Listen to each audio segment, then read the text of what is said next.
hihiwain natin siyang ganito. Hindi po siya hinugasan. Yung dugo po niya kasi pagka nawala, mawala yung lasa niya.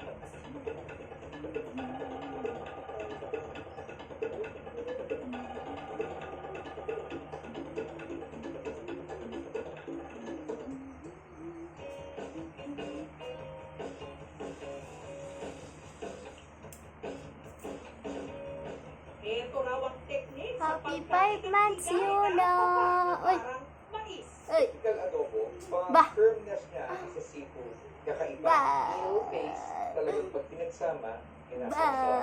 Lalo na yung texture, the best. Masarap na ulam at pulutan. Natutunan ko po yun sa Yuna! Patingin-tingin lang po sa Happy pagluluto 5 niya. months! Nung siyempre, Good. may edad ni nanay namin. Ako na po Yeah, yung mas smile, nagluluto na. Ang aming bayani, si Mercedes del Pilar, ay dito siya sa Bulacan, ipinanganak. Malapit sa kanya ang igat. Sumulat siya ng isang salaysay ng pamagamit kay Igat kayo. Ang mensahe dun sa salaysay na yun, inaalhanan niya ang mga Pilipino na maging madulas. Huwag sila magpapahuli agad sa mga Kastila.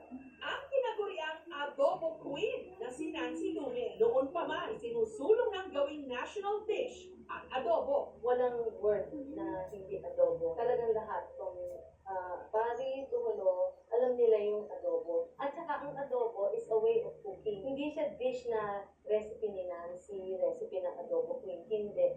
Ito ay a way of cooking. Sa araw na ito, hindi ordinaryong adobo ang ihahain niya para sa atin, kundi ang isa niyang specialty, ang Rodrigo's Roast